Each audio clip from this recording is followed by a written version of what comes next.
Radio Flamme. Eh bien, nous reprenons nos petites interviews d'auteurs. C'est toujours Bridget et Richard de Cool Afternoon, le duo sur Radio Flamme. On ne peut pas encore virer, donc du coup on reste encore. on reste. Ça y est, on est bien sur nos chaises. Et maintenant, c'est au tour de Mona Azam de nous parler de Nomade.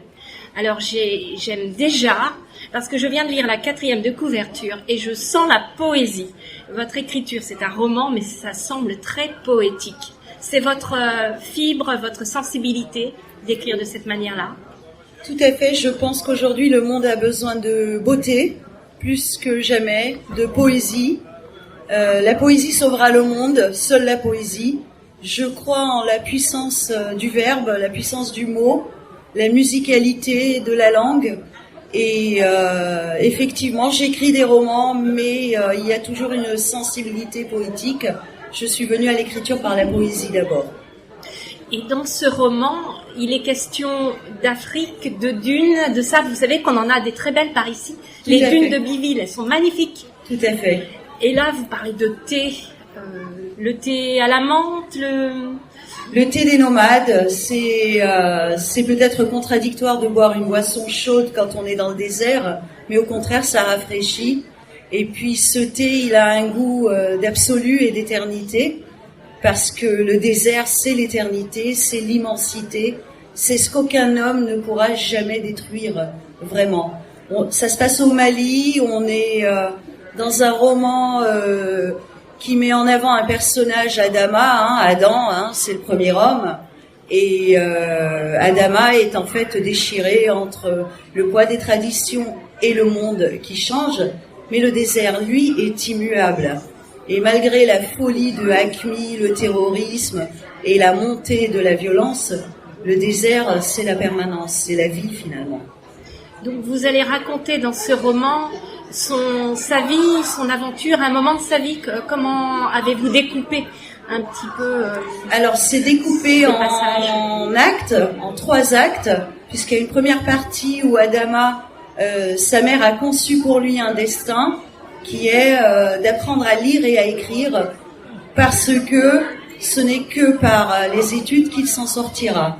C'est vrai, on peut le recommander même aux petits Français. Voilà, et donc Adama ira, bon gré mal gré, quittera ces dunes désertiques pour apprendre à lire et à écrire avec ce manque immense qu'est le désert, mais en fait il comprendra que sa mère lui a donné une arme, c'est celle d'inventer un nomadisme de l'écriture. Et de manière contradictoire, donc suite à des incidents, Adama va se retrouver dans l'obligation d'assumer son rôle de chef de tribu. Et sa mère, qui lui avait demandé de faire des études, va lui demander de renoncer à tout, au nom de la mémoire et au nom de la tradition et de l'importance des traditions. Donc c'est un roman à découvrir, je ne vais pas en dévoiler tous les pans, puisque le lecteur y trouvera son compte. Alors vous venez du sud de la France et vous avez traversé certains autres pays, puisque vous avez travaillé au Liban. Qu'avez-vous retenu de cette expérience au Liban, qui est un pays aujourd'hui aussi très meurtri?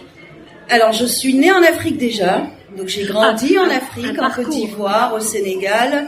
J'ai travaillé 10 ans à Beyrouth en tant que prof de français pendant la guerre.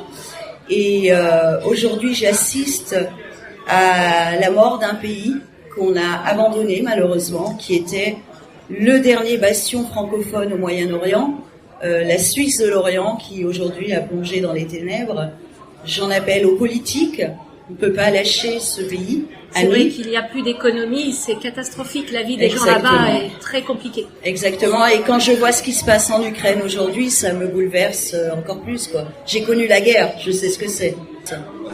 Vous avez dit que tout à l'heure, vous avez voyagé pas mal, vous êtes une baroudeuse, entre guillemets. Je suis nomade. Et en tout cas, vous nous présentez les dunes de sable. Est-ce que c'est peut-être le paysage qui vous a le plus marqué dans toutes vos péripéties? Je crois qu'une fois qu'on a vu le désert dans sa vie, on ne l'oublie jamais. C'est un paysage qui est indescriptible, mais le défi, c'était dans Nomade, justement, de retrouver cette sérénité apaisante qu'apporte le désert, dans un monde en proie à la folie permanente, quoi. On regarde aujourd'hui ce qui se passe autour de nous, il n'y a plus de repères. Et on a besoin des repères. Et je crois que la littérature est là, justement, pour donner encore des repères fiables. Et c'est la culture qui permettra d'avancer, pas les armes.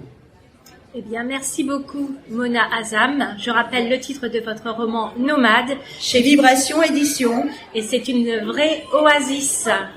Un petit moment de calme, de paix et de sensibilité. Merci à vous. Merci beaucoup. Radio Flamme.